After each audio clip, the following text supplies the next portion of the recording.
Olá, meus amigos queridos.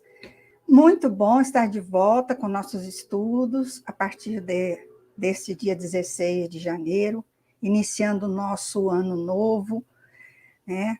Com Jesus no leme dos nossos corações, agradecendo a participação de vocês aqui conosco, a Carmen Silveira, a Gláucia, a Marcela Esteves, a Vera Lúcia, a Maria Cícera, Carlinhos Daiano e outros, né, que a gente estima muito vocês e ter vocês no nosso estudo é muito bom, porque a gente está repartindo o pão de Jesus, né, o pão da instrução, do conhecimento para vocês com o nosso Evangelho Redivivo, à luz da doutrina espírita. Nós estamos sendo transmitidos pela Fab Lives, no YouTube, e também no Facebook, né, da FEB.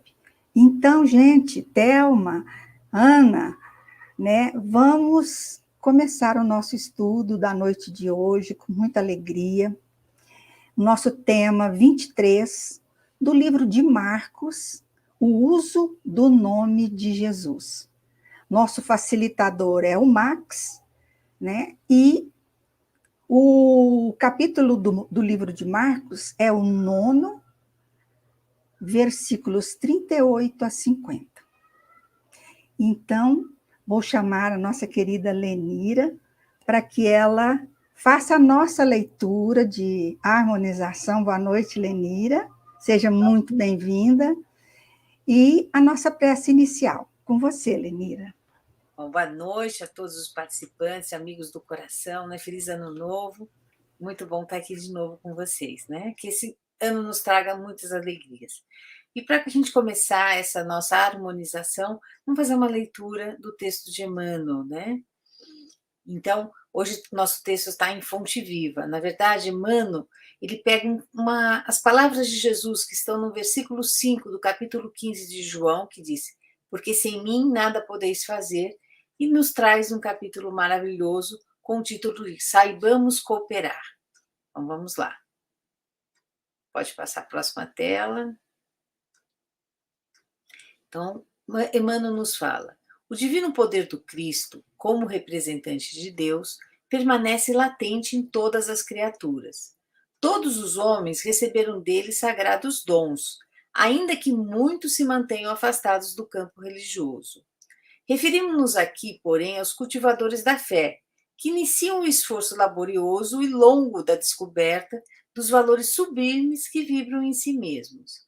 Grande parte suspira por espetaculares demonstrações de Jesus em seus caminhos, e companheiros incontáveis acreditam que apenas cooperam com o Senhor os que se encontram no ministério da palavra, no altar ou na tribuna de variadas confissões religiosas. Urge, entretanto, retificar esse erro interpretativo. O Senhor está conosco em todas as posições da vida. Nada poderíamos realizar sem o influxo de sua vontade soberana. Diz-nos o Mestre com clareza: eu sou a videira, vós as varas. Como produzir alguma coisa sem a seiva essencial? Efetivamente, os aprendizes arguciosos poderão objetar que nesse critério também encontraremos os que praticam o mal, alicerçados nas mesmas bases.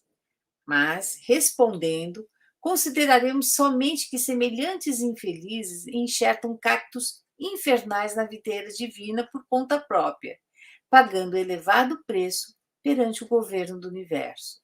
Reportamo-nos aos companheiros tímidos e vacilantes, embora bem intencionados, para concluir que, em todas as tarefas humanas, podemos sentir a presença do Senhor, santificando o trabalho que nos foi cometido.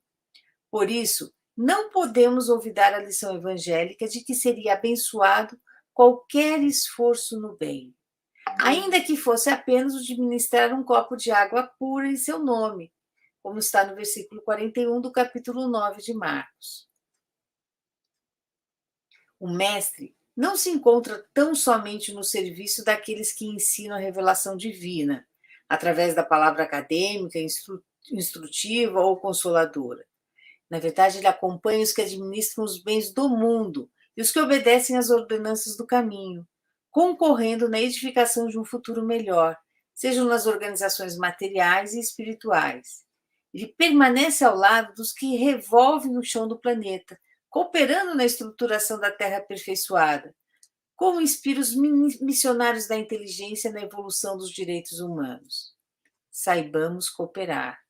Desse modo, nos círculos de serviço a que fomos chamados para o concurso cristão. Faze tão bem quanto esteja em tuas possibilidades a obra parcial confiada às tuas mãos. Por hoje, talvez te enganes, supondo servir as autoridades terrestres. No entanto, chegará um minuto revelador no qual reconhecerás que permaneces a serviço do Senhor. Une-te, pois, ao Divino Artífice, em espírito e verdade, porque o problema fundamental de nossa paz é justamente o de saber se vivemos nele tanto quanto ele vive em nós. E assim, né, gente? Vou pedir que nós, nesse momento, elevemos os nossos pensamentos ao nosso Pai de infinito amor, de bondade, e que possamos agradecer por mais este momento de reflexão e de íntimo entendimento de suas leis, eternas, universais. Aproveitar para a gente agradecer, né, o universo que nos acolhe, a vida, a oportunidade dessa convivência profunda com os ensinos desse nosso irmão mais velho, Jesus, que nos iluminou e que nos ilumina, né, o nosso caminho, sempre, né, nos trazendo essa essência da verdadeira vida. E assim pedimos ao nosso Pai que ajude a gente a estipar essa animalidade ainda presente em cada um de nós, que saibamos abandonar os nossos instintos e colocar o seu amor, a sua misericórdia, a sua compaixão em todos os nossos pensamentos, palavras e atos. Permita, Pai, ainda que os espíritos superiores iluminem nossas mentes e nos ajudem nesse firme propósito, que a gente saiba construir o seu reino de amor em nossos corações, e assim possamos estar sempre prontos e atentos para atender às necessidades dos nossos próximos. Que saibamos, como nos diz o texto de hoje, que saibamos cooperar. Assim, é com alegria que pedimos permissão para iniciarmos o estudo de hoje. Que assim seja. Muito obrigada, Lenira, linda prece. Então, pessoal, vamos dar início ao nosso trabalho, ao nosso estudo, como diz a Lenira, com muita alegria no coração, né? Começando o nosso ano de 2023, com Jesus bem pertinho, e que a gente saiba, né, Lenira, como no final da leitura, né, que a gente tem essa certeza que, a gente tem a certeza que Ele está conosco, né, mas a gente também temos que saber se nós estamos com Ele, né? Nós precisamos estar com Ele. Então, gente, eu digo para vocês que o nosso Evangelho Rede Vivo, o estudo é à luz da doutrina espírita, é uma iniciativa da FEB, Federação Espírita Brasileira, e que nós estaremos aqui todas as segundas-feiras, nesse horário, 19 às 20h30, para a gente se alimentar deste pão da alma, né? Que é o Evangelho de Jesus. Eu quero convidar o nosso facilitador, o Max, que está iniciando o ano conosco. Oi, Max, boa noite, seja muito bem-vindo, muita Olá, alegria. muito bom, muita alegria mesmo. Olá, amigas e amigos que aqui se encontram conosco, aqueles que nos verão depois. É uma alegria poder inaugurar esse ano 2023 exatamente trabalhando nessa seara tão bendita que é o Evangelho. Sejam todas e todos muito bem-vindos a esse Eu estudo. queria que fosse na segunda-feira passada, né, Max? Acelerei todo mundo, mas eu estava com muita vontade de voltar. Eu estava preocupado, porque nós estávamos preparando o material. Eu falei, meu Deus, será que a Janice vai ser? Não, Mas tá não, tudo foi certo. eu mesmo que estava ansiosa para começar esse estudo maravilhoso. Tudo contigo, Max. Bom Muito estudo para obrigado, nós. Janice. Muito obrigado. Eu que agradeço. Vamos pedir, então, ao nosso amigo Robson para colocar as nossas exposições, para que nós nos orientemos.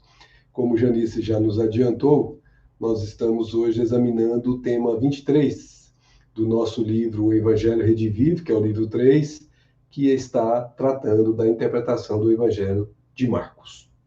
Nesse tema 23, nós enquadramos 3 tópicos, sendo que o principal, o primeiro, dá título ao nosso encontro de hoje. Mas também vamos falar da caridade para com os discípulos e dessa palavra escândalo, né? Nós vamos conversar um pouco sobre isso. Bom, vamos começar então com o uso do nome de Jesus. E é muito interessante isso para as nossas reflexões nos dias atuais. Prestemos atenção. Nós vamos reproduzir, como sempre, pedimos a permissão de vocês que nos permita, então, reproduzir na íntegra, para que nós não percamos nenhum espaço de análise que nós tenhamos a possibilidade de fazer hoje. O texto evangélico, então, disse-lhe João, mestre, vimos alguém que não nos segue, expulsando demônios em teu nome, e o impedimos, porque não nos seguia. Jesus, porém, diz, não o impeçais, pois não há ninguém que faça um milagre em meu nome e logo depois possa falar mal de mim, porque quem não é contra nós é por nós. Quem não é contra nós é por nós. Bom, como sempre chamamos a atenção, esse encontro das segundas-feiras é um estudo. Nós precisamos compreender o Evangelho, como sabemos, para poder meditar sobre ele, para poder, obviamente, senti-lo e, sentindo, poder viver com plenitude. E é importante que a gente, nos estudos, tenha comparações. Então, por exemplo, aqueles que estão conosco desde o início desse trabalho já tiveram a oportunidade de estudar esse tema, sempre com o enfoque do evangelista que ali o apresenta e também com o enfoque daqueles que preparam esse material para a nossa apresentação. Então, nós vamos buscar lá no tema 39, o mistério do reino dos céus, parte narrativa 2, se encontra em Mateus 12. Isso lá no livro 2º, que é o livro segundo Mateus. E o item 39.1 traz exatamente a narrativa 2 e Mateus capítulo 12, versículos 1 a 32, enseja esse tema que nós estamos aqui agora examinando.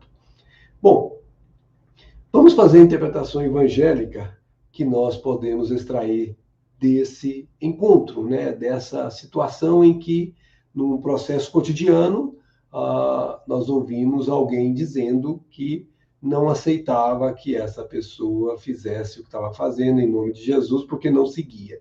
Então, a essência da pergunta do apóstolo foi essa. Bom, mas não é a primeira vez que isso acontece, que foi registrado, porque no Antigo Testamento, o Velho Testamento, nós vamos encontrar essa passagem de Marcos, que obviamente vai ser retomada depois por Lucas, nós já falamos que foi tratada em Mateus, então ela está nos 3 evangelistas, ela vai ser citada também em Números, lá no capítulo 11, quando um jovem corre e anuncia ao legislador hebreu, àquela época, ao legislador, que enquanto ele atendia recomendações de Yahvé, junto aos anciãos, 2 homens, Edad e Medad, que permaneceram no acampamento, passaram a profetizar. Ao saber do ocorrido, Josué, filho de Num, que desde a sua juventude servia a Moisés, tomou a palavra e disse, Moisés, meu senhor, proíbe-os. Respondeu-lhe Moisés, estás ciumento por minha causa? Oxalá todo o povo de Yahvé fosse profeta, dando-lhe Yahvé o seu espírito. Então vejamos que a mesma situação e a mesma resposta, obviamente em situações semelhantes, vai ser dada pelo próprio Moisés. E vamos lembrar que Moisés foi o principal que o recebeu, o nosso decálogo, né? Aquele que se encontrará com Jesus no Monte Tabor, junto de outro profeta, que foi Elias. Então, aqui nós temos uma lógica, uma concisão na maneira de tratar o tema, desde aquela época e depois a época de Jesus. E essa concisão, essa lógica, nós temos que trazer para os dias atuais também. Ora, com as suas palavras, Jesus demonstra, mais uma vez, a necessidade de tolerância e amor ao próximo, ainda que esse próximo não pensasse ou aceitasse os ensinamentos que o mestre Nazareno pregava. Gente, que é muito importante. Se nós estamos fazendo o bem, não importa a fé que se professe. Cada um é livre para poder professar aquilo que melhor lhe apraz. Mas fazer o bem é o ponto em comum entre todos nós, independentemente até mesmo de não professar fé alguma, de ser colocado como alguém que não tem religião. Não importa, porque a verdadeira religião do mundo é a religião do amor, que é aquela que faz o bem, a religião da caridade, que liberta, que salva, né? Então isso é importante nós percebermos que Jesus já ensinou isso à época dele, enquanto ele estava entre nós. E quem somos nós aqui, nesse período que vivemos, para poder contestar isso ou aquele irmão que fale ou faça o bem em nome desse ou daquele profeta?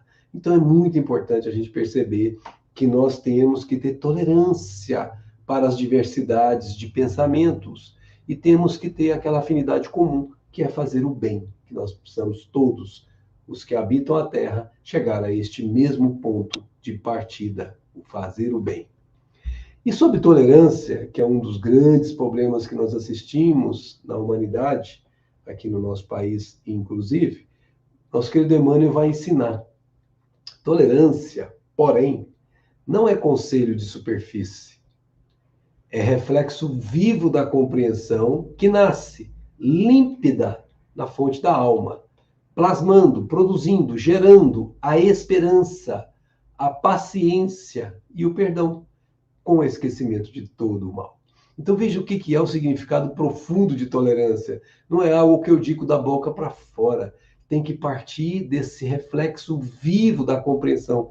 Isso só nasce de dentro para fora. E de dentro para fora nós estamos falando da nossa essência, a alma. E quando a gente consegue ter essa compreensão nascida na alma, nós conseguimos, com certeza, produzir esperança para nós mesmos e para os demais que conosco transitam a jornada, do mesmo jeito que paciência e, sobretudo, perdão, ainda mais neste mundo, que nós ainda nos ofendemos tão facilmente, porque ainda ricos de orgulho e pobres de humildade. Essas palavras de Jesus, pois, são uma reprimenda contra todo o nosso exclusivismo cego, nos ensina Chaplin. Nossas arrogantes suposições de que as ações de Deus no mundo se limitam às formas com as quais estamos familiarizados.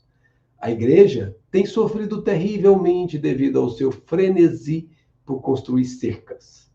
Se 1/10 do tempo que os crentes têm gasto na instituição de cercas, se tivesse devotado a construir o caminho de Deus, o mundo seria um lugar muito melhor hoje em dia.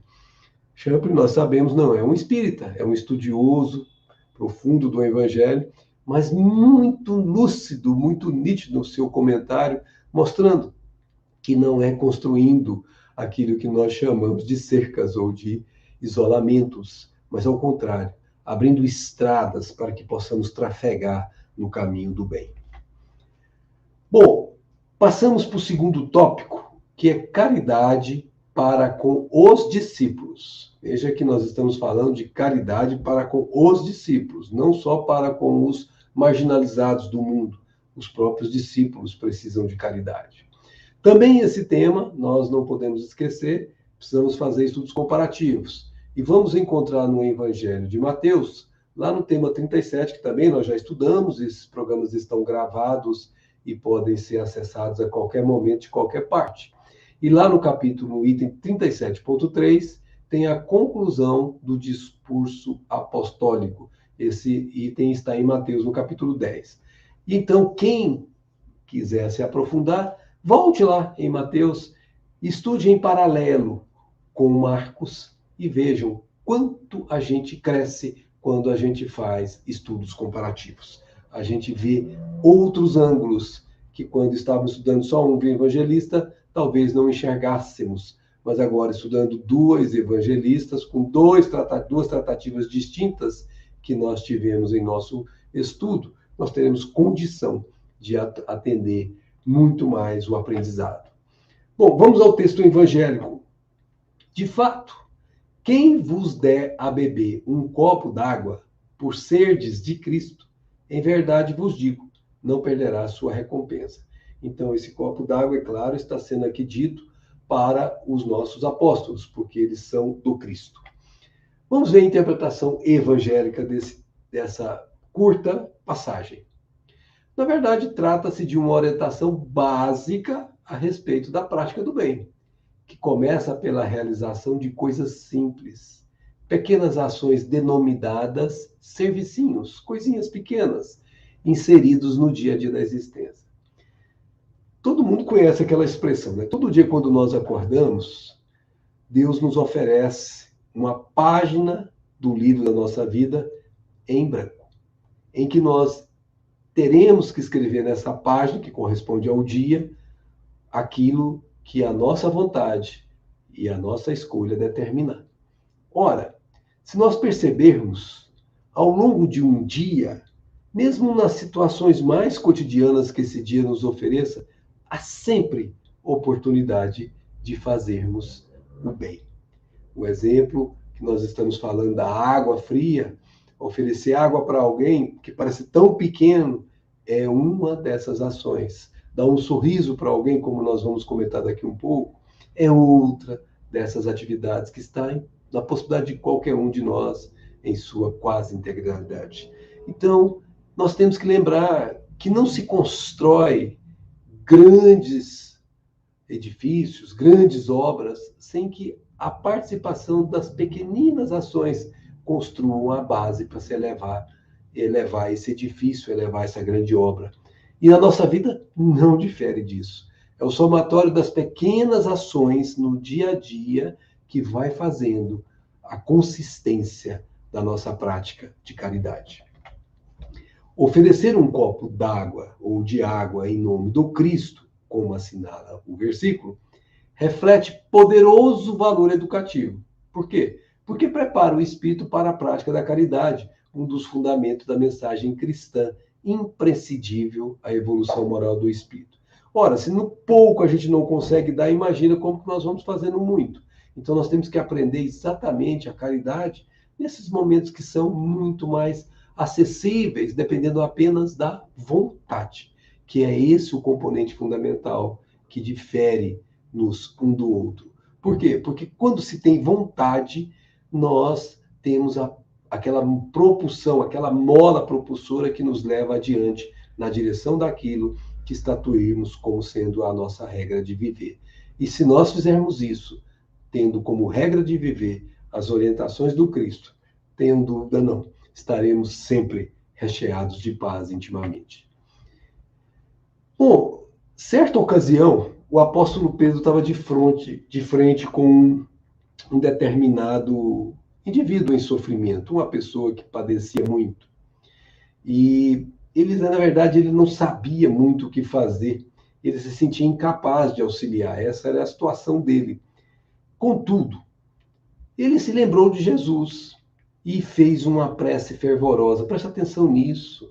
Pedro se sentiu impotente, mas fez uma prece fervorosa, nascida, portanto, do coração de quem se ocupa com o outro, mesmo sem saber como ajudar o outro. E essa prece foi imediatamente atendida, porque veiculou-se em faixas de vibração tão sutis que elas atingem rapidamente os páramos celestiais. E veio em favor dele nada menos, nada mais do que Estevão, que havia sido o primeiro mártir do cristianismo. E ele vai dizer com toda a tranquilidade ao coração de Pedro, que vai ouvir palavra por palavra, sem articular as palavras, mas compreendendo pelo seu próprio pensamento. Pedro, falou o visitante iluminado, o amor e a caridade são asas que nos elevam o ser a Deus. quando o conhecimento da verdade sustenta-lhe o pensamento e vitaliza-lhe o coração. Socorramos o pobre irmão que corre pelo apertado espaço das sombras no qual se encontra, para que reconquiste a saída para a luz libertadora. Está naquele círculo vicioso das trevas e precisa ser ajudado a reconquistar a luz no fim do túnel que o libertará. Continua Estevão. Espírito, é da divina lei que retribuamos com o bem todo o mal que recebemos. Assim, não há alternativa senão amar e ajudar. Olha a expressão, assim, não há alternativa senão amar e ajudar. Isso é um corolário matemático. Se você conclui que uma coisa é assim, a consequência daquela coisa é daquela mesma situação, tem que seguir na mesma lógica, do contrário, não será algo racional. E aqui Estevão está dizendo de maneira lógica, assim, logo, não há alternativa senão amar e ajudar. Então, nós temos que devolver sempre o mal com o bem e sempre estar no caminho do amor e da ajuda. As feridas que cobrem o corpo do enfermo que estava faceando com Pedro são as energias negativas que intoxicavam e agora são expelidas. Gente, presta atenção nisso. A gente já ouviu dizer que o nosso corpo físico é como se fosse um mata-borrão, como se fosse um exaustor de fluidos, que são fluidos deletérios, fluidos perniciosos, fluidos enfermiços, que causam essas feridas a que se refere aqui Estevão. Na verdade, essa saída da ferida no corpo físico, ao contrário do que se pensa, é uma desintoxicação de algo que está no espírito. É uma libertação daquilo que o constrange pelo complexo de culpa, que o intoxica e o deixa de facilitar o seu crescimento. Então, quando ele expele esse sofrimento no corpo físico, é que nós entendemos o bem-aventurados que sofrem. Eles estão sendo literalmente libertados de si próprios, dos seus próprios equívocos. Toda vez que somos alcançados, por mais dolorido que seja ouvir isso, toda vez que somos alcançados por uma doença, nunca nos esqueçamos. São maneiras de nos depurarmos intimamente. E continua fechando a fala, Estevão dizendo: o seu arrependimento e os propósitos para tornar-se melhor secarão o poço da peçonha. Ou seja, todo aquele tóxico, que é a fonte do seu sofrimento, irá secar na medida que ele se arrependa e se esforce para mudar o que fez. Mas aí, Estevão falará uma frase, gente, muito importante. Prestemos atenção nisso. Quem vai ter que desintoxicar-se é o próprio indivíduo que se intoxicou. Nós vamos ser coadjuvantes, vamos ser ajudantes em todos esses processos, mas não podemos fazer por ele, que ele próprio tem que se resolver com a vida. Aqui é o ponto que ele recebe o reforço, a coragem moral, vamos lá, você consegue, a amizade quando ele se sente perdido, enfim, ele vai encontrar recursos que vão permanecê-lo na direção da escolha de se arrepender e de se melhorar como ele tinha feito. Mas tem uma fase seguinte que Estevão magistralmente diz para Pedro: mas nós lhe devemos cicatrizar as chagas. Nós lhe devemos cicatrizar as chagas externas com o bálsamo da compaixão.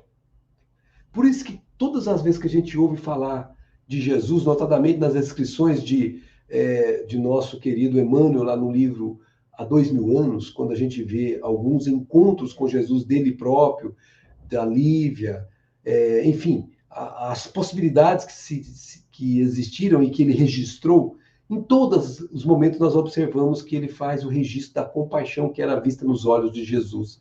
Porque esse é o sentimento profundo por todo aquele que caiu e está tentando se erguer.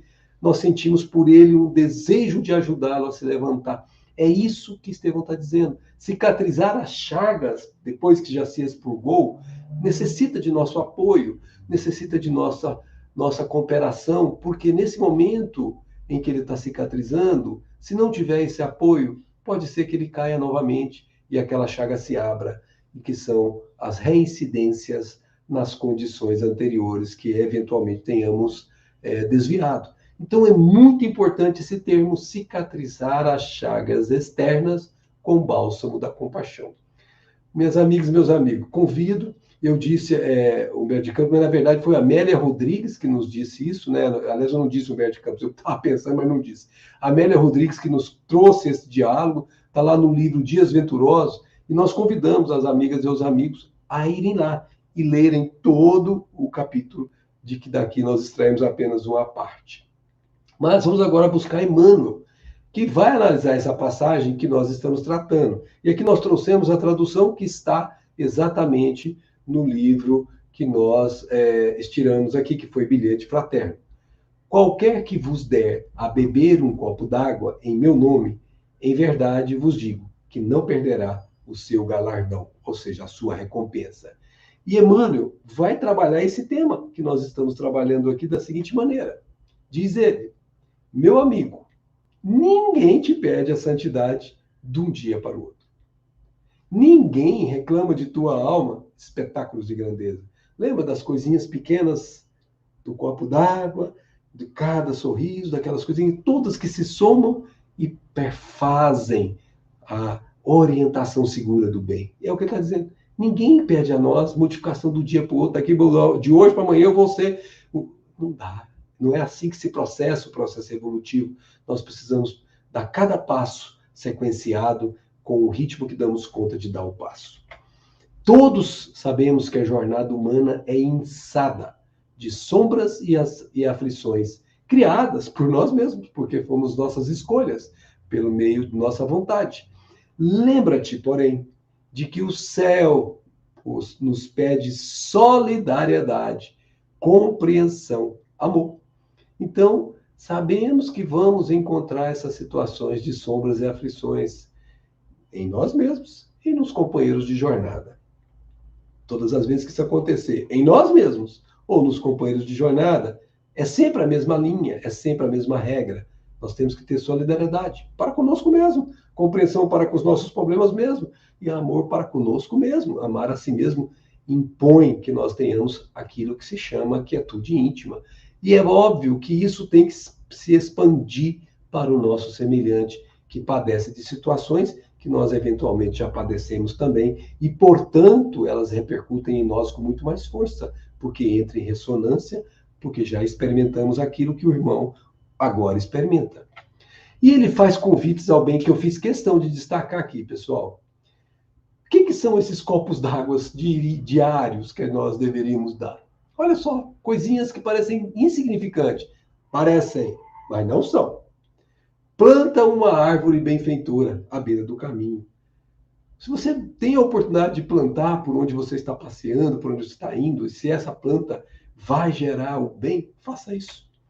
Escreva algumas frases amigas que consolem o irmão fortunado. Às vezes uma frase que você coloca na sua rede social, se ela tiver, naquele momento, a força da compreensão, a força do amor, a força da compaixão, você pode atingir muito mais almas do que você imagina. Às vezes uma fala que você abre-se aos amigos que estão presencialmente com você, pode provocar neles introjeções muito importantes para suas modificações íntimas. Nós podemos fazer isso de forma escrita, de forma falada, mas nós precisamos falar de forma amiga, consolando quem está sofrendo. Traça pequenina explicação para a ignorância. Às vezes, a ignorância faz-nos cometer mais erros do que, às vezes, a própria vontade de fazer o erro. Porque nós, às vezes, não sabemos o que estamos fazendo e, por não sabê-lo, mesmo que a intuição nos diga de maneira imprecisa, nós acabamos errando. E se tivéssemos alguém que nos ensinasse, talvez errássemos menos, dependeria só da nossa vontade. Então, muito importante que às vezes a gente está em meios de pessoas que não sabem. Não é que nós somos melhores do que essas pessoas, não sabem dessas coisas do Espírito que nós já temos acesso, que reproduzamos para todas aquelas pessoas essas mesmas bênçãos de que já somos usuários. Outro, oferece a roupa que se fez inútil agora ao teu corpo, ao companheiro necessitado que segue a retaguarda. É muito comum, gente, muitos de nós, não porque tenhamos aí o egoísmo como prevalência. Não, não é isso. Muitas vezes a gente vai tendo coisas, vai colocando nos armários e se esquece até que tem. E coisas que a gente não usa mais, que vão sendo, literalmente, tudo produto morto, que para nós não serve mais nada. E que se tomarmos a decisão de compartilharmos com os irmãos de caminhadas, e que são muitos, nós perceberemos que aquilo que é inútil para nós pode ser um tesouro para outro. Divide, sem alarde, não precisa se propagar para fazer isso, não precisa falar alto, contar para ninguém. Divide as sombras de teu pão com o faminto. Seja, como nós vimos a Lenira lendo, aquilo que façamos isso sem que o outro se sinta atendido como se fosse um favor. Não, que ele seja atendido como se fosse o mérito dele mesmo. É esse o ponto mais importante para nós. Sorri para os infelizes. Quantas pessoas, às vezes, estão com o rosto sisudo e a gente já começa a fazer pré-julgamentos, como se a pessoa fosse uma pessoa desagradável. Nós não sabemos o que está se passando na intimidade dela.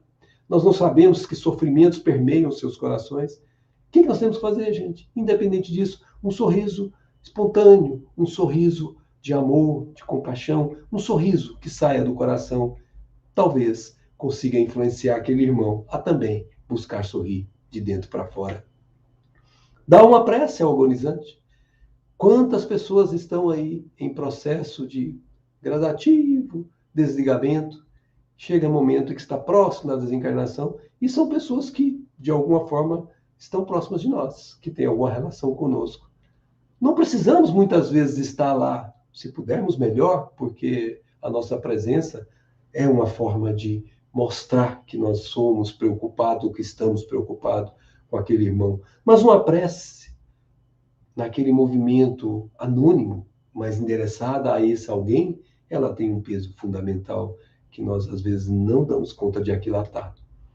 Acende, disse Emmanuel, a luz de um bom pensamento. Olha só que coisa bacana. Um bom pensamento é uma luz, gente, para aquele que te precedeu na longa viagem da morte. Então, alguém desencarnou, envie um bom pensamento para ele. Não um pensamento de querê-lo aqui com você, como se fosse uma exigência. Não, um pensamento em que você leva a ele paz, leva a ele tranquilidade, leva a ele serenidade, enfim, leva a ele o melhor que você traga em você. Por isso que um bom pensamento é como se fosse uma luz que começa a piscar de sua mente. Estende o braço à criancinha enferma. Quantas e quantas crianças que nós nem imaginamos estão enfermas. Famílias desprovidas de recursos financeiros, que têm crianças com sopro no coração, como tantos outros que a gente tem visto, que não têm recursos para um tratamento. Muitas vezes, com a nossa influência, pode ser que esse tratamento se faça acontecer, sem mesmo que tenhamos que, às vezes, entrar diretamente para que isso aconteça. Muitas vezes uma prece, muitas vezes uma presença, uma visita, enfim, há várias maneiras de nós fazermos que o nosso braço seja útil à criancinha enferma. Leva um remédio ou uma flor ao doente, isso faz muita diferença.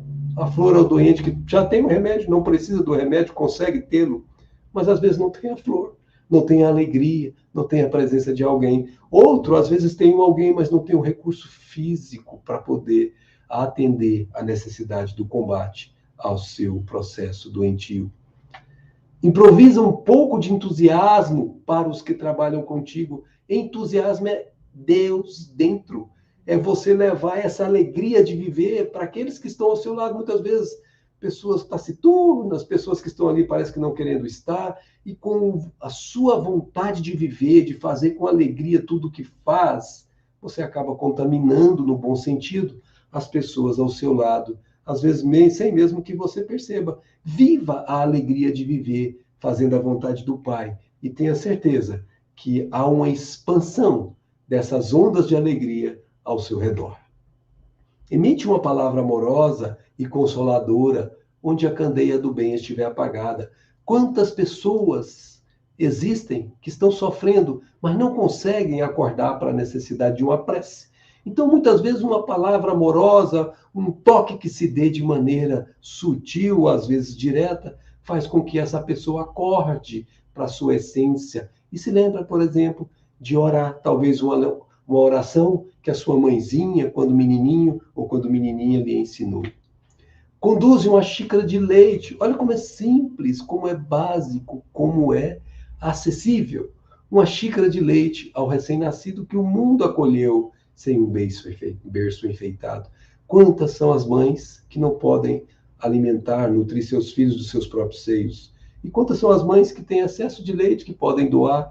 Possamos ter essa consideração de olhar aos filhos do outro como se fossem os nossos mesmos filhos. Concede alguns minutos de palestra reconfortante ao colega abatido. Às vezes você encontra com alguém que está para baixo, como se diz na linguagem inglesa, tá down, né? A gente precisa, nesse momento, se tem a oportunidade de encontrar, e os encontros não acontecem necessariamente por acaso, a maior parte deles são encontros provocados, talvez nós sejamos aquele que o ajude a se reerguer na sua alegria íntima. E a reflita, nos convida Emmanuel a refletir. O rio é um conjunto de gotas preciosas, ou seja, cada ação pequenina dessa vai formando um filete maior, cada vez maior, até formar um córrego, formar um rio e formar uma grande, grande obra de bem por onde for, levando esse bem na direção do mar da vida. Diz ele, a fraternidade é um sol composto de raios divinos emitidos por nossa capacidade de amar e servir. A fraternidade, olha que comparação linda que ele faz, é um sol composto de raios divinos, emitidos por nossa capacidade de amar e servir. Emmanuel usou a palavra capacidade, porque nós temos que nos capacitar. E como é que nós nos capacitamos? Exercitando, fazendo as pequenas ações, nós estaremos habilitados para fazer as enormes, as maiores. E um dia virá que nós não nos daremos conta e estaremos agindo do bem quase que espontaneamente, sem percebermos naquilo que o bem nos convidar a servir. E aí a pergunta para cada um de nós aqui refletir. Cada um de nós. Quantos raios libertaste hoje do astro vivo que é teu próprio ser imortal? Quantos raios? Raios emitidos de nós mesmos, raios de fraternidade. Quantos nós emitimos? É uma pergunta para cada um de nós. Recorda o Divino Mestre, que teceu lições inesquecíveis em torno do vintém de uma viúva pobre, de uma semente de mostarda, de um dracma perdido, ou seja, de coisinhas minúsculas. Recorda o Divino Mestre e faze o bem que puderes. Onde estiveres, com as possibilidades, não se preocupe de que esse bem seja parecido com algo muito pequeno. Não se preocupe. Faça o bem que está ao teu alcance e tudo mais se fará por si mesmo. Ninguém espera que você ou eu, que nós, apaguemos sozinhos o incêndio da maldade. Não é assim que funciona. Mas todos nós, se fizermos coletivamente a ação de dar um copo de água fria àqueles que estão se incendiando na maldade, poderemos, em conjunto, apagar o mal do mundo. Qualquer que vos der a beber um copo d'água em meu nome, disse Jesus, em verdade vos digo que não perderá a sua recompensa. Então, minha amiga e meu amigo, dá o teu copo de água fria, tal como possas. E agora vamos entrar para o terceiro tópico do nosso encontro de hoje, o escândalo. Palavra interessante que precisa ser analisada com um pouco de cuidado. Tal como nos dois anteriores, nós temos estudos comparativos. Este particular está no tema 48, que aparece com o título de Premissas do Reino, no Discurso Eclesiásticos. O item 48.2, no escândalo, é quando, então, esse assunto é abordado em Mateus 18. Vamos ver o texto evangélico. Se alguém escandalizar um destes pequeninos que creem, melhor seria que lhe prendessem ao pescoço a mó, que os jumentos movem e o atirassem ao mar. E se tua mão te escandalizar, corta. Veja que é imperativo, corta. Melhor é entrares mutilado para a vida do que, tendo as duas mãos, ires para a giina, para o fogo inextinguível. E se o teu olho te escandalizar, arranca-o. melhor é entrardes com um só olho no reino de Deus, do que, tendo os dois olhos, seres atirado na gehenna. E se o teu olho te escandalizar, arranca-o. Melhor é entrardes com um só olho no reino de Deus, do que tendo os dois olhos seres atirados na gehenna, onde o verme não morre e onde o fogo não se extingue. Parece repetitivo, mas é assim que está na tradução da nossa Bíblia de Jerusalém. Pois todos serão salgados com fogo. O sal é bom, mas se o sal se tornar insípido, como retemperá-lo? Tende sal em vós mesmos e vivei em paz uns com os outros. Profundo, né, gente? A gente olha assim e fala, meu Deus, quanta coisa dentro de tão poucas palavras de Jesus. Óbvio que nós vamos conseguir analisar a parte. A interpretação que pode se extrair disso. Primeiro, Allan Kardec trata desse tema e ele traz o escândalo em dois sentidos lá no Evangelho segundo o Espiritismo, no capítulo 8. Diz ele, no sentido vulgar, no sentido comum, escândalo se diz de toda ação que de modo ostensivo, de modo frontal, choca a moral ou a decência.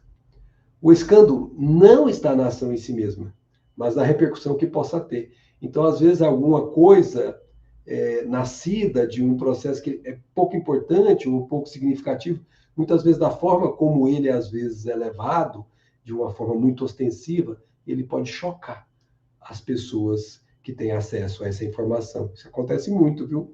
A palavra escândalo implica sempre a ideia de um certo ruído. Muitas pessoas se contentam em evitar o escândalo. Aqui preste atenção no que Kardec vai dizer. Você às vezes traz o escândalo, mas se preocupa em que esse escândalo não repercuta além de você, que ninguém saiba, em outras palavras. Porque seu orgulho sofreria com ele, ou seja, com o escândalo que torne-se conhecido. E a consideração de que desfrutam ficaria diminuída entre os homens. Nossa, vocês viram o que o Max falou? Vocês viram o que o Max fez? E isso, obviamente, diminui a consideração dessa pessoa diante dos que ali emitem suas opiniões.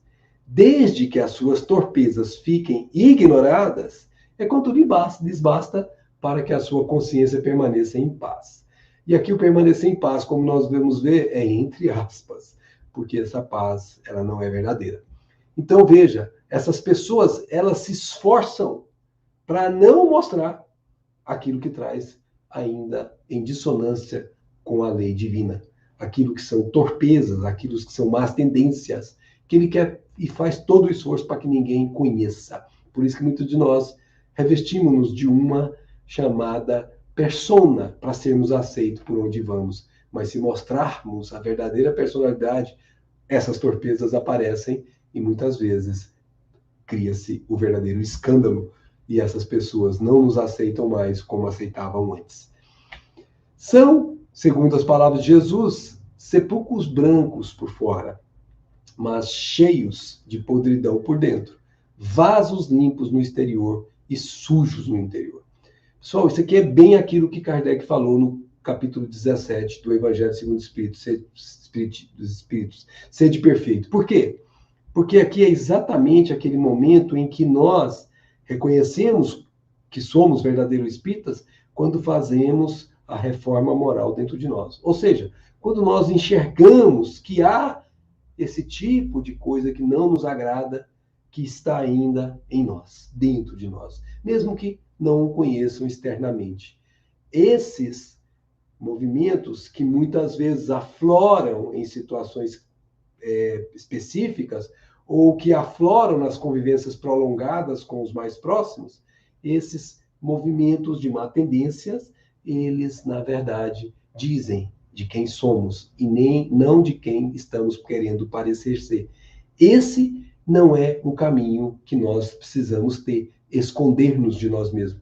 Nós precisamos exatamente o contrário, reconhecer que temos esse ou aquele problema que precisaremos trabalhar e faceá-lo com toda a coragem para que a gente possa vencer esse problema e assim dizer com todas as palavras, eu venci, não o mundo, eu venci o meu mundo íntimo.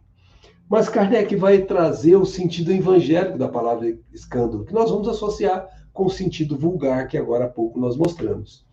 No sentido evangélico, o conceito da palavra escândalo, tão frequentemente empregada, é muito mais geral. Muito mais geral. Por quê? É que em certos casos não se compreende o seu significado. Então é por essa razão que a gente, às vezes, não trata dele como deveria tratar. Aí já não é somente o que choca a consciência do outro. É tudo, prestemos atenção nisso, é tudo que resulta dos vícios e das imperfeições de nós, homens, criaturas humanas. Toda reação má de indivíduo a indivíduo, com ou sem repercussão externa. Muitas vezes, na calada de um quarto, esposos, muitas vezes ofendem de forma tão veemente esposas e não é alcançado pela lei que os homens estatuíram. E machuca talvez muito mais do que de outra forma. Isso não teve repercussão. Ficou guardado no coração de quem sofreu essa agressão moral, essa agressão psicológica, essa agressão emocional, seja qual for. Aqui nós estamos falando que esse movimento não foi público, não teve repercussão. Por isso, no sentido evangélico, o escândalo é o resultado efetivo do mal moral, tendo sido conhecido ou não. Por isso tem uma fala que a gente costuma dizer assim, né? Se você não consegue contar para sua mãe o que você tem dentro de você, isso é escândalo. Isso é embaraço. Porque se você ainda traz essa situação íntima que não pode ser tornada pública, é porque ainda não estamos livres do escândalo íntimo. Pensemos nisso, porque é daqui que nós queremos nos livrar, não da repercussão que o mundo irá ter sobre isso ou aquele movimento íntimo. Mas tem um uso também de uma expressão que Jesus traz, que é pedra-mó. O que é essa pedra-mó? Então aqui, mó do latim mola, é cada um do par de pedras duras, redondas e planas, com as quais se trituram grãos nos moinhos, como de trigo, cevada, milho e outros, até os reduzirem a farinha. Acredita-se que a pedra de moenda ou mó tenha surgido 15 mil anos antes de Cristo, portanto, 17 mil anos na história da humanidade. Essa pedra de mó já teria existido. Faz-se necessário, porém, entender o real significado das palavras pronunciadas por Jesus, abstraindo-se do simbolismo. O escândalo, enquanto imperfeição moral, pode gerar pequenos e grandes males, de acordo com a sua natureza, no presente e no futuro. Por isso, vai nos ensinar Allan Kardec, é preciso que haja escândalo no mundo, disse Jesus, porque os homens, em razão de sua imperfeição, se mostram inclinados a praticar o mal e porque as más árvores dão maus frutos. Deve-se, pois, entender por essas palavras que o mal é uma consequência da imperfeição dos homens, e não que haja para estes obrigação de praticá-lo. É necessário que o escândalo venha. Por quê? Porque, estando em expiação na terra, os homens se punem a si mesmos, lei de causa e efeito, pelo contato de seus vícios, cujas primeiras vítimas são eles próprios, e cujos inconvenientes acabam por compreender e lutam por se livrar deles. Quando estiverem cansados de sofrer devido ao mal, buscarão um remédio no bem. Por isso que o bem anula o mal. O amor cobre a multidão de pecados. A reação desses vícios serve, pois, ao mesmo tempo, de castigos, ou seja, da resultante da lei de causa e efeito, ou seja, da consequência de um ato fora das leis divinas, para uns, e de provas para outros, que é o movimento que nos impulsiona para o progresso, que são as provas que pedimos. É assim, disse Kardec, que do mal Deus faz emergir o bem e que os próprios homens utilizam as coisas más ou sem valor.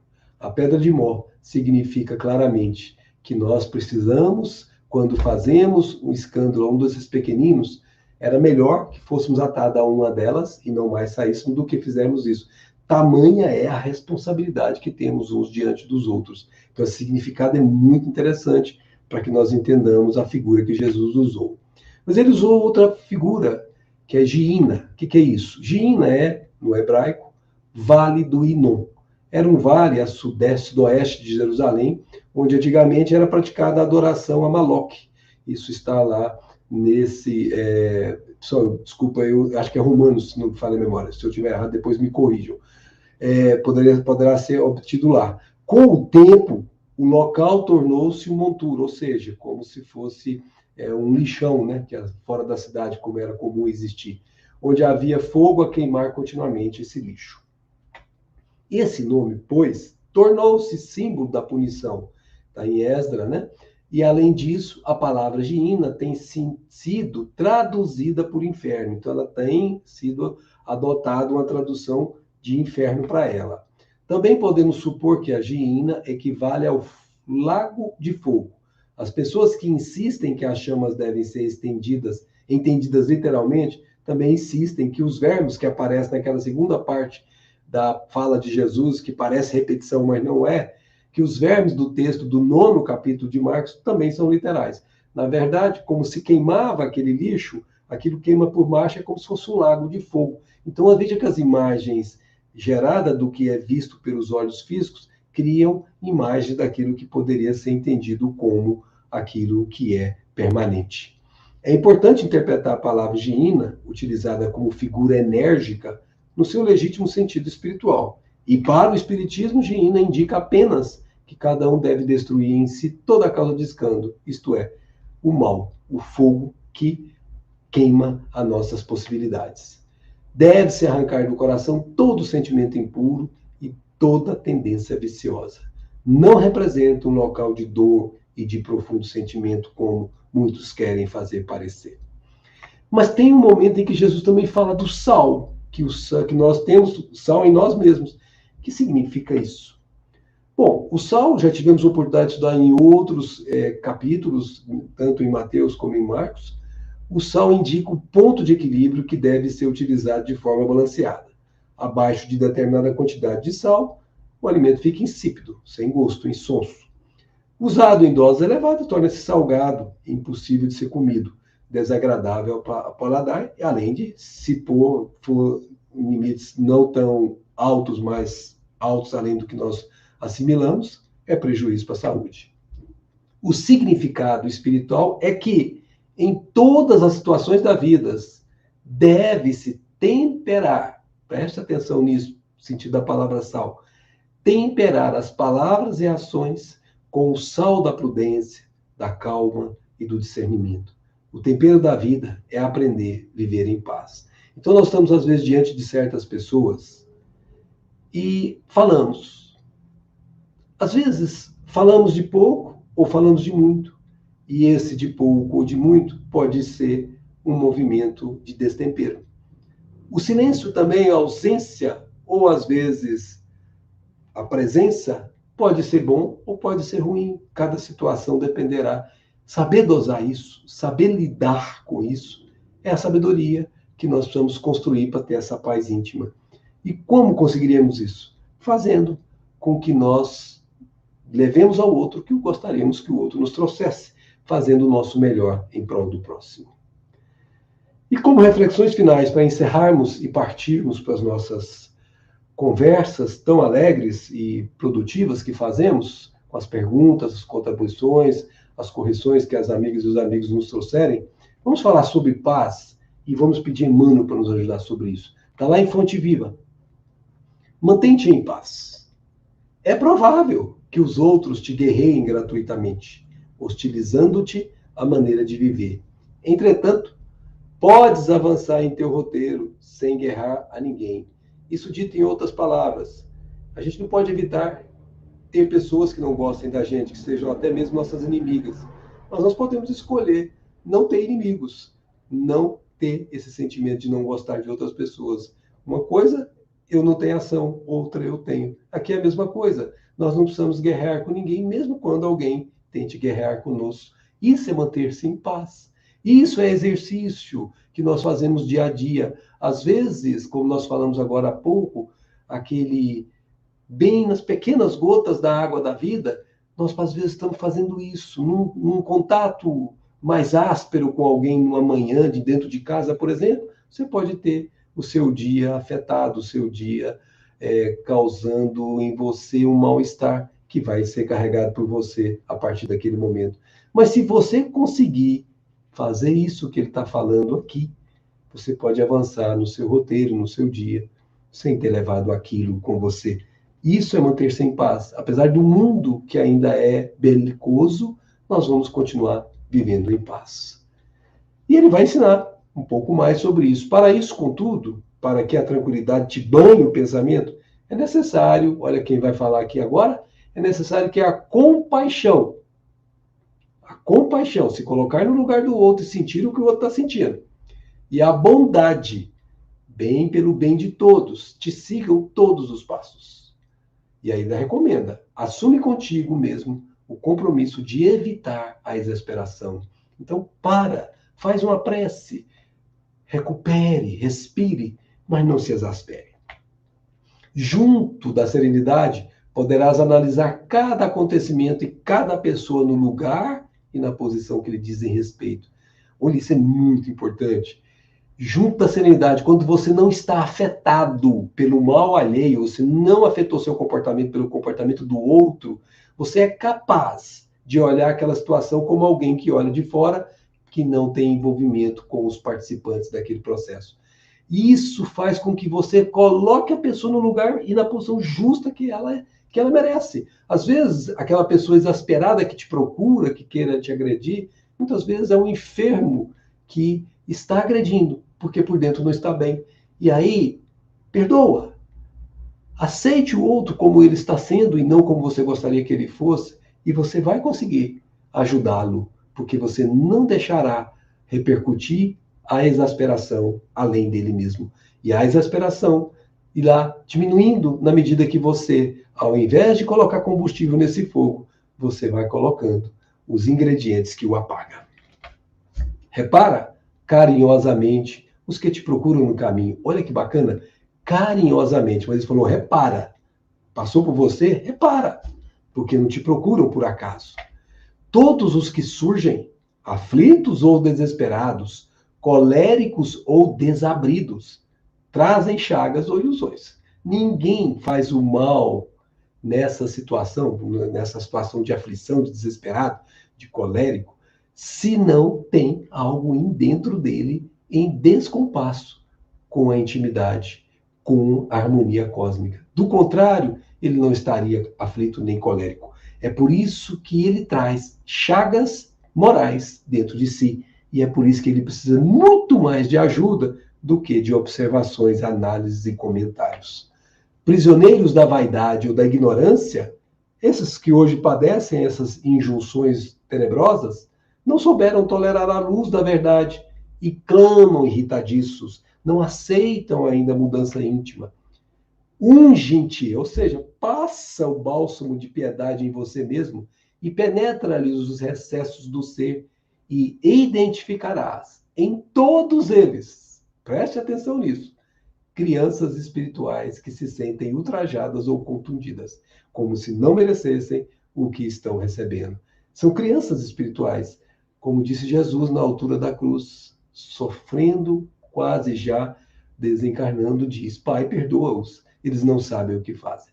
Crianças espirituais, minha amiga e meu amigo, esse que se exaspera com você muitas vezes está agindo como uma criança espiritual porque está movido pela dor íntima. Uns acusam, outros choram. Ajuda-os enquanto podes. Você não vai resolver o problema do mundo, que ele vai ter que resolver com o mundo, mas ajuda enquanto está ao seu alcance. Pacificando-lhes a alma, harmonizarás ainda mais a sua própria vida, a tua própria vida, disse ele. Aprendamos a compreender cada mente em seu problema. Recorda-te de que a natureza sempre divina em seus fundamentos respeita a lei do equilíbrio e conserva-a sem cessar. E quem somos nós para não fazermos o mesmo? Ainda mesmo quando os homens se mostram desvairados nos conflitos abertos, a terra é sempre firme e o sol fulgura sempre. Viver, termina Emmanuel dizendo, Viver de qualquer modo é de todos, mas viver em paz consigo mesmo é serviço de poucos. Olha a expressão, serviço de poucos. Por que de poucos? Porque são poucos os que se predispõem a domar as suas próprias más tendências e a doar de si o que de melhor haja em si mesmo. Ou seja, ajudar aqueles que estão em situação mais difíceis mesmo do que a sua. E terminamos com Jesus relembrando um convite. Todos nós temos sal em nós mesmos. Portanto, viveremos ou devemos viver em paz uns com os outros, temperando os nossos relacionamentos com a misericórdia, com o amor, com a compaixão. Minha amiga e meu amigo, muito obrigado por sua atenção e permanecemos à disposição para as nossas conversas nesse momento. Obrigado. Nós que agradecemos, Max. Excelente reflexões para todos nós que estamos aqui e que vamos ver depois, né? Aqueles que não puderam ou que quiserem rever estas reflexões maravilhosas. Nós temos algumas perguntas e também colocações para colocar, e eu aproveito para convidar o Hélio e a Lenira para participar conosco nesse bate-papo. Se eles ainda estiverem aí, beleza, sejam bem-vindos ao nosso bate-papo. A Lenira está com o microfone fechado, ela pode já deixar abertinho, né? Que o Max nos colocou tão perfeitamente, tão mastigadinho, né, Max? Nós temos aqui, primeiro, a Gláucia Araújo, às 19h32, ela diz assim: a natureza não dá saltos. Cada passo, segundo Jesus, nos fortalece a caminhada. Compreendendo, fica mais suave. E o que você tem para nos dizer, Max? E depois a Lenira e o Hélio. Veja só, como ela disse, e é uma realidade, nós não vamos alcançar os píncaros da glória, da elevação do Espírito, sem passar por cada degrauzinho que nos encaminha para isso. O segredo, como ela bem disse, está na palavra compreensão. Compreender que o outro é o que o outro pode ser naquele momento, o que ele quer ser, que eu devo aceitá-lo como ele é e não como eu gostaria ou esperaria que ele fosse. Se eu compreendo assim, eu consigo viver em paz com ele, porque eu sei que é o que ele quer dar ou o que ele pode dar naquele momento. E, aliás, essa é a minha visão, porque às vezes o que ele pode dar, o que ele quer dar, é melhor do que eu acho que é que eu poderia dar ou que eu gostaria que ele desse. Então, na verdade, aceitar o outro como o outro é, ter essa compreensão profunda, faz toda a diferença no viver em paz uns com os outros. E seguir o passo de Jesus é a lei máxima, porque ele disse: eu sou a luz do mundo.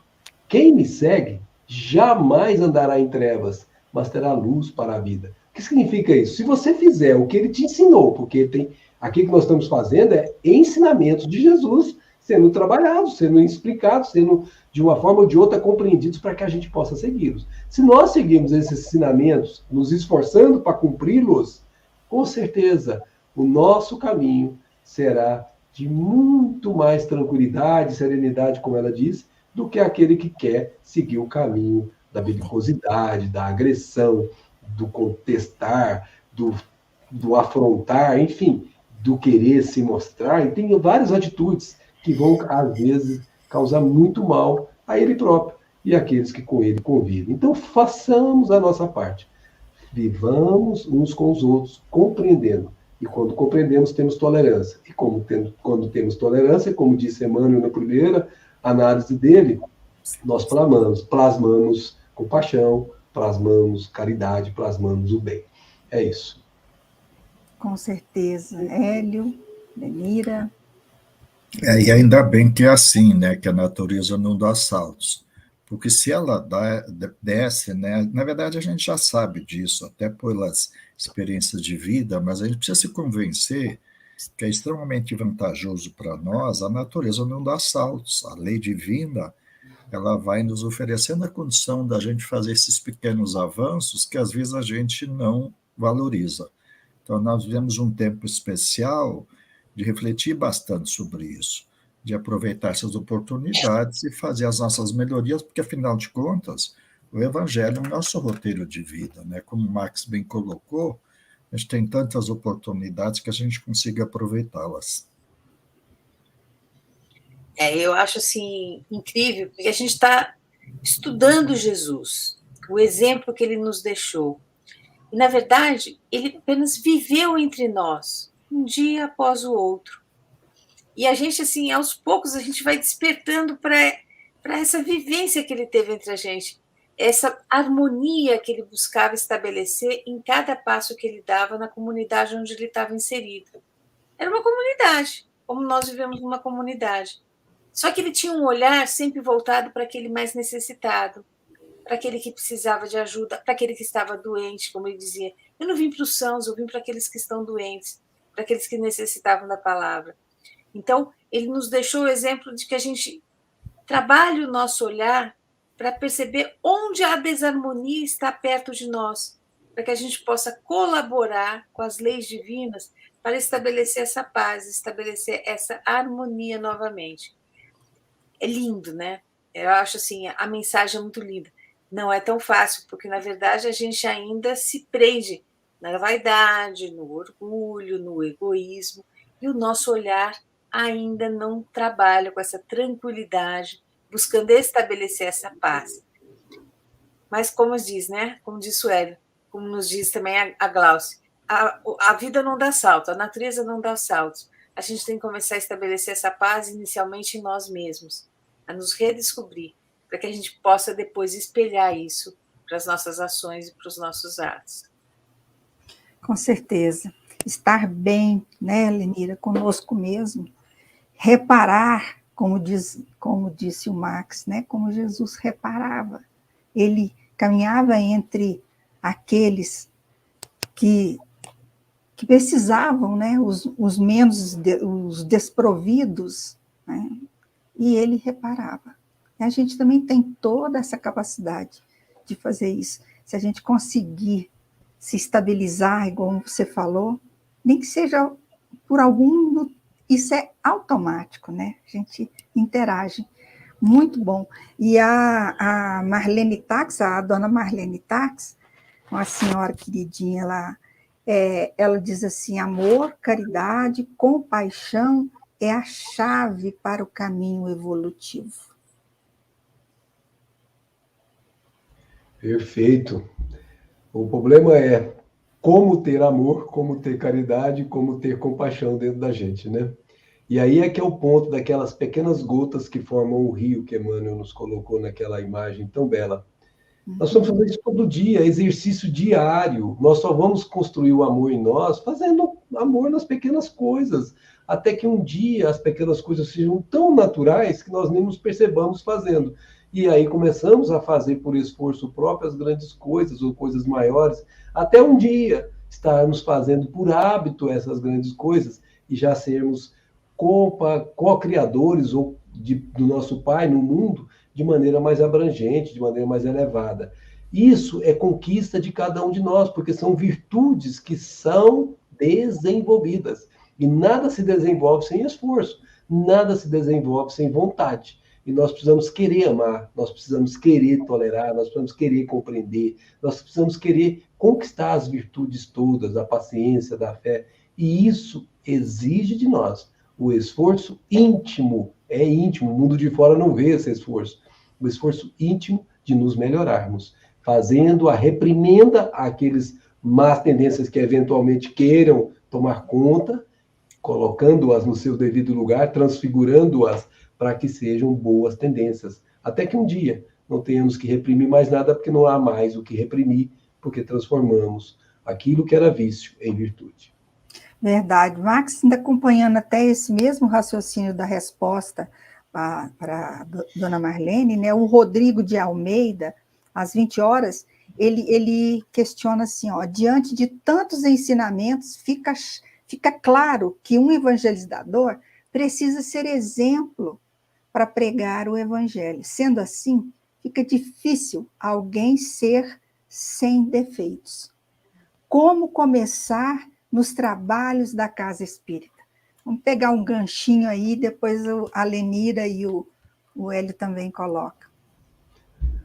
Olha, Rodrigo, se você estiver falando, é de mim, é de todos nós, porque se nós tivéssemos aqui que esperarmos ficar, né, como muitas pessoas às vezes pensam, prontos e acabados para poder liderar os irmãos de caminhada, sejam eles evangelizadores de nível infantil, de nível adolescente, de nível juvenil, enfim, seja de adulto, não importa. Você falou a palavra-chave. Viver o evangelho é o que vai fazer com que nós tenhamos a autoridade moral para ser reconhecidos como evangelizadores. Agora, nós não podemos ser infantis e vamos dizer assim, singelos no pensamento, achar que nós vamos viver na integralidade. Claro que não. Existem impulsos contrários, que são as más tendências que nós carregamos em nós, que vão dificultar essa condição de nos tornarmos perfeitos. Ser perfeito, então, é a meta. Agora, esforçar para a perfeição é o que nós podemos fazer. Nós seremos reconhecidos não pela perfeição que nós detenhamos, que não detemos, mas pelo esforço que estamos fazendo para detê-la. Então, a nossa condição é de espíritos que estão ainda frágeis, que caem, mas que têm consciência lúcida de que são assim. Então, reconhece pela auto-observação lá dentro, sabendo quem eu sou, ou quem eu espero que não fosse, mas que eu ainda trago em mim, e que isso não seja escondido de ninguém, como aquele escândalo que a gente falou, que as pessoas ficam assim, escândalo. Não, vocês podem saber, se você depois não quiser que eu dê mais nenhum encontro aqui, eu dou mais. O trem aqui dentro é feio, gente, vocês não têm noção. Se vocês soubessem, talvez falar, não, esse é escandaloso demais, tira ele daqui. Eu sei das minhas dificuldades, mas eu estou trabalhando com as minhas forças, com o amparo desses meus benfeitores que não arredam o pé de mim, porque eles acreditam em mim, olha que coisa maravilhosa, para que um dia a gente consiga espontaneamente fazer essa evangelização, não por palavras, em palestras, não, fazendo a evangelização no viver. Vamos olhar e ver o evangelho escrito nas nossas maneiras de ser, nos nossos atos, nas nossas palavras, nas nossas formas de viver. Mas essa não é a nossa realidade ainda, essa é a meta. Mas pouco a pouco ela virá a ser a realidade, desde que eu tenha vontade e esforço, porque pouco a pouco isso vai se estabelecendo dentro de mim e vai se transformando em hábito. Mas não podemos esperar chegar a esse estágio para ser evangelizador. Aqueles que são evangelizados também sabem quem somos, não vão desconhecer a nossa realidade. Porém, eles vão reconhecer que somos aqueles que estamos nos esforçando para sermos melhores. E é isso que conta, porque eles também sabem da sua própria realidade. Cada um de nós tem a sua. Então, ninguém aqui queira ser perfeito para ser evangelizador. Pelo contrário, assuma a sua condição, mas assuma a sua condição lembrando que você está fazendo esforço para mudá-la. E é isso que é reconhecido no mundo espiritual. Não são títulos que te conta aqui, que você leva para lá, que apresenta, não. São esses esforços íntimos que fazem com que você vá se transformando pouco a pouco, ao ponto de alguns que viveram com você há alguns anos, ou algumas décadas atrás, falam assim, nossa, mas esse menino mudou tanto. Ou seja, já dá para se perceber isso numa encarnação. Depende do nível, do tamanho do esforço que nós façamos. Muito obrigado. Eu queria ainda comentar o que a Marlene citou, né? Nós estamos no nosso caminho evolutivo. O grande problema é que a palavra amor é uma das expressões largamente usada. Mas esse amor terreno, esse amor-paixão, esse amor limitado. E neste caso, nós estamos falando de um sentimento maior. Então, eu diria que a gente precisa divinizar. Nós precisamos, de alguma forma, fazer com que esse amor se torne incondicional. Ele se torna aquela energia espontânea, e isso só vivenciando, né? Só colocando em prática o que nós já temos de condições de amar, é que nós vamos nos habilitando. E aí surge a compaixão. Nesta encarnação mesmo, eu achei, logo há uns 40 anos atrás, que era um cara compassivo. Mas, de repente, me dei conta que estava se falando de uma compaixão divina, e a gente foi percebendo que a compaixão do Cristo é diferente da nossa compaixão. Nós nos conduímos quando nós vemos determinado elemento numa situação, o irmão nosso, numa situação mais difícil, mas isso é diferente de Jesus. Jesus estava permanentemente compassivo.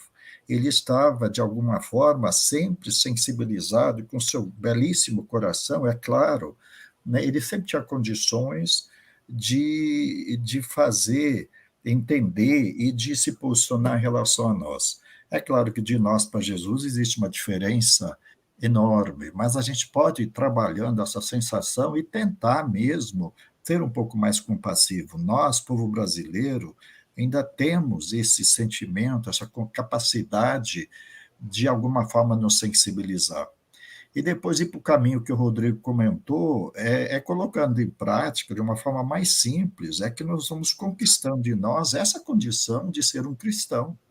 Porque de conhecimento nós estamos cheios. Nós conhecemos os textos, quem escreveu, sabemos das épocas, tudo, mas a grande questão é vivenciá-los. Então, estamos convidados a fazer com que as nossas casas espíritas, agora retornando às suas atividades, elas continuem sendo esse portal de luz, né? Continuem sendo esse lugar onde Jesus possa se fazer e nós, em nome dele, consigamos iluminar aqueles que nos vêm até nós, começando pela nossa própria iluminação.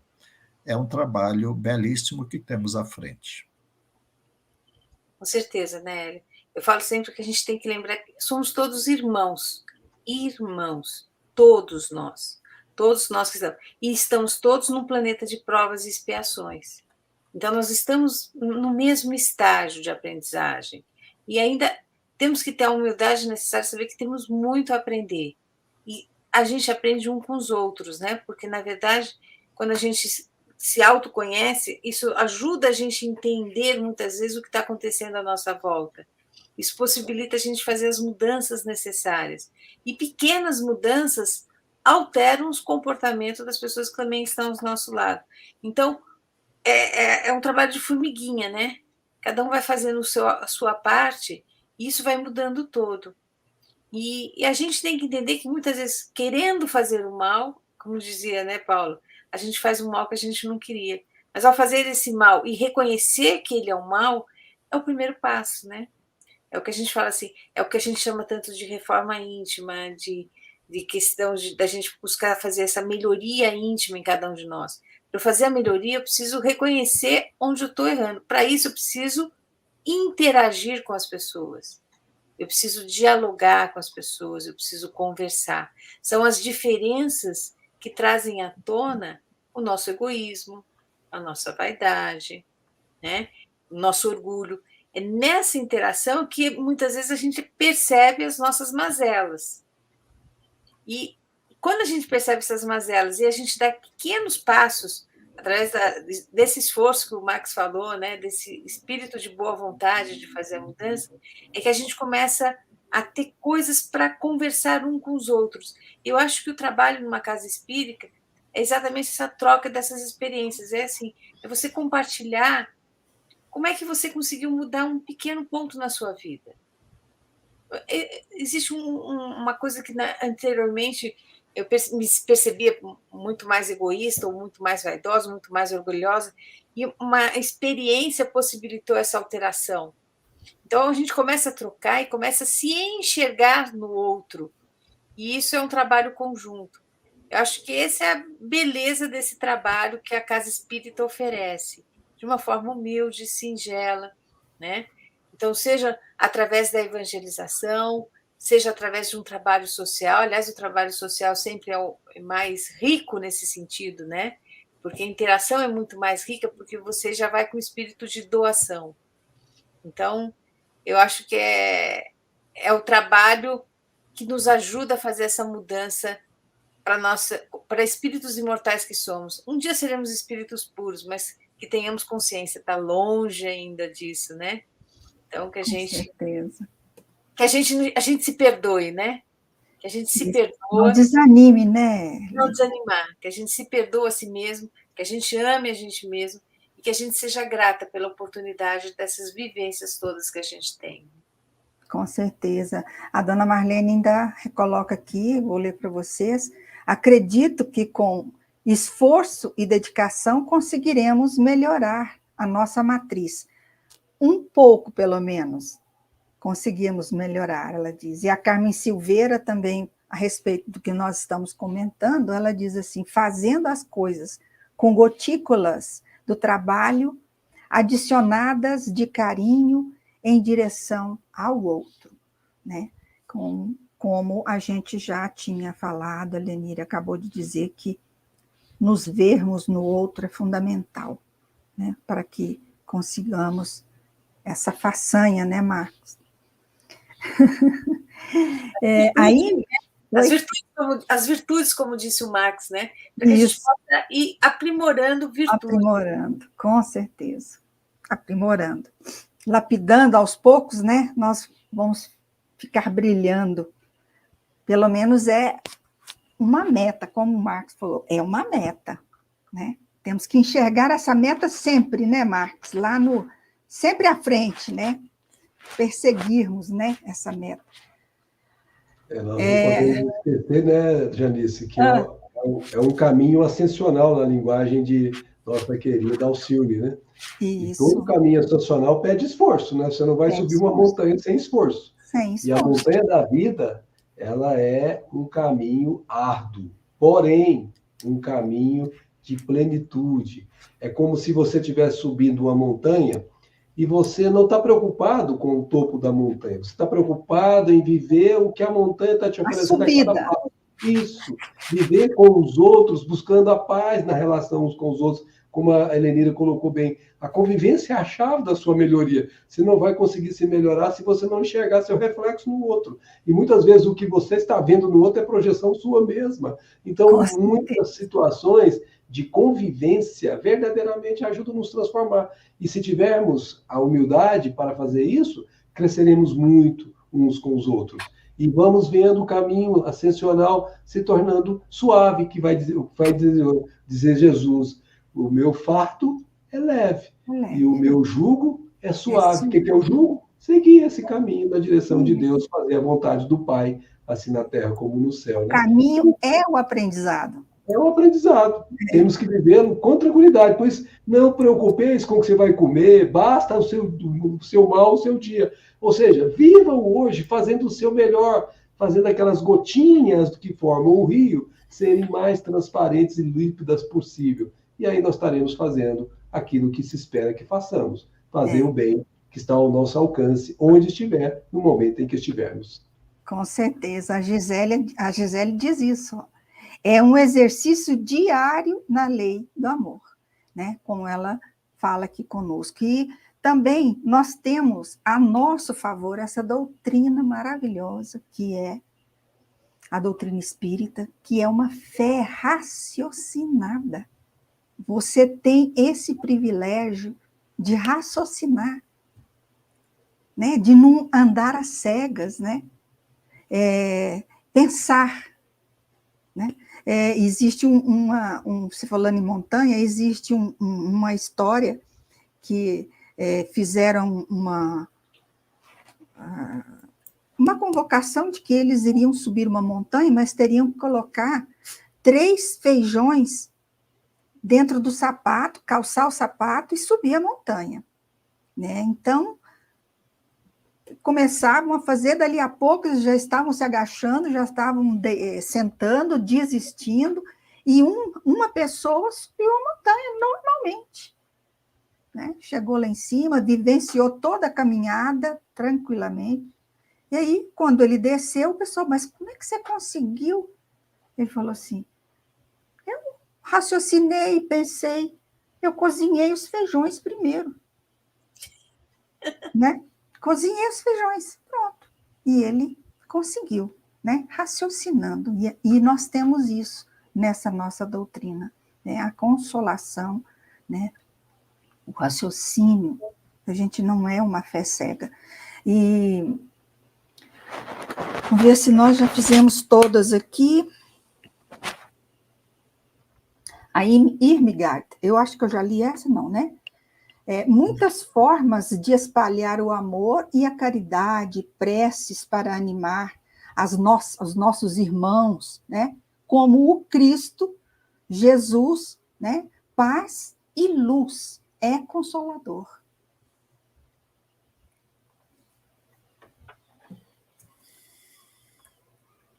Acho que a gente tem que espalhar o amor e praticar a caridade, né? Acho que esse é o nosso desafio em todas as encarnações. Então, em cada encarnação, a gente diria assim, em cada encarnação a gente vem para trabalhar algumas virtudes. Então, aos poucos a gente vai trabalhando essas virtudes, mas em todas elas a gente vai estar sempre vivenciando esse amor e colocando em prática a caridade. Então, independente do ponto que nós estamos aprimorando nessa encarnação, porque aquela coisa como o Max falou, não dá para resolver tudo numa só, né? Não. Então, a gente veio com um propósito, com um planejamento para um determinado ponto. Então, é importante que a gente pense, qual será o grande desafio dessa minha encarnação? O que será que eu estou trabalhando? Qual é o ponto fundamental? Me dedicar a isso, mas me dedicar como? Exatamente, espalhando o amor e a caridade, como nos disse a nossa amiga, né? Com certeza. Hélio, nós estamos caminhando para o final, já são 20h30, né? Nosso horário chegou ao fim, né?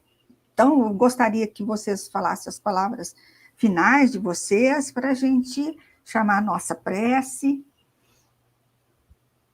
Excelente o trabalho, o pessoal está, todos eles, dizendo, viu, Max? Muito bom, excelente, agradecendo a todos que estão aqui presentes. Eu tenho a agradecer o Max, né, que nos ajudou a fazer essas reflexões de hoje, né, inspirados aí pelos nossos grandes mentores espirituais. Obrigada, né? Gratidão por essa doutrina, né, que Jesus nos legou, né, que agora é compreendida de maneira racional pelo Espiritismo.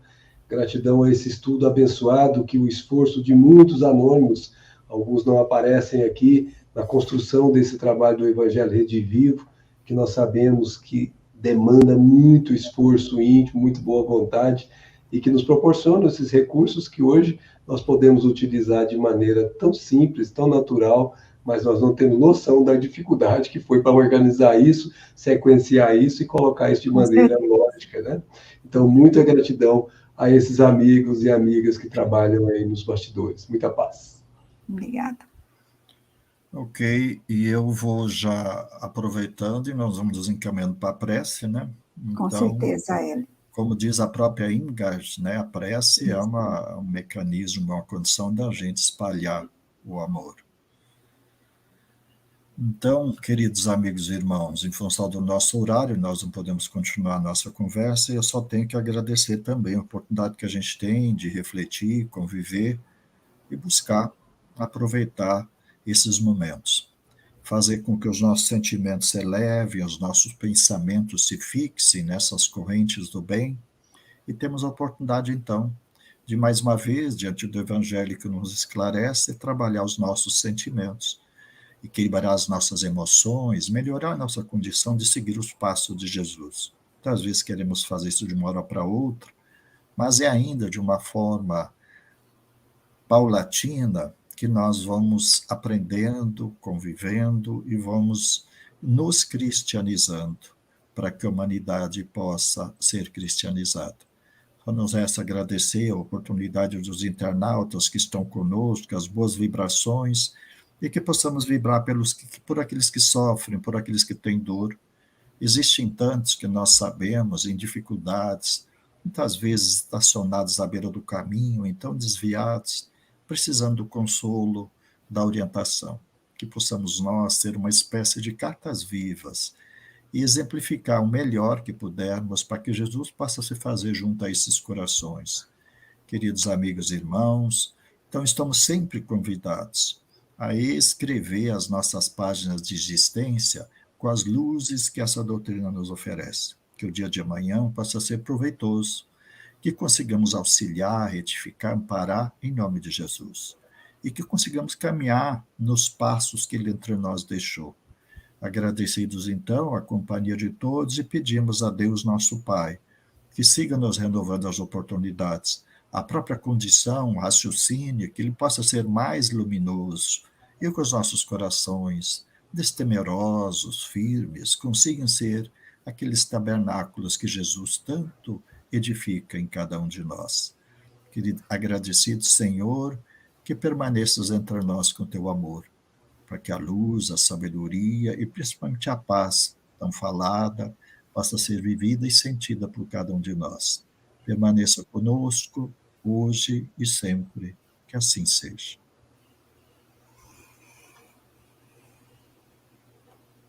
Que assim seja. Obrigado, amigos, pelo estudo. Agradeço a todos que estão nos assistindo. E lembrando que o Evangelho Redivivo, à luz do Espiritismo, da doutrina espírita, estará conosco a partir de hoje até o final do ano, às segundas-feiras, né, às 19 às 20h30, e esperando vocês aqui no canal e agradecendo sempre a presença de todos. Que possamos, Senhor, estarmos muito mais tempo com Jesus, né, do que Ele sempre nos pede, né, e Ele está conosco sempre. Um beijo no coração de todos. Até a segunda.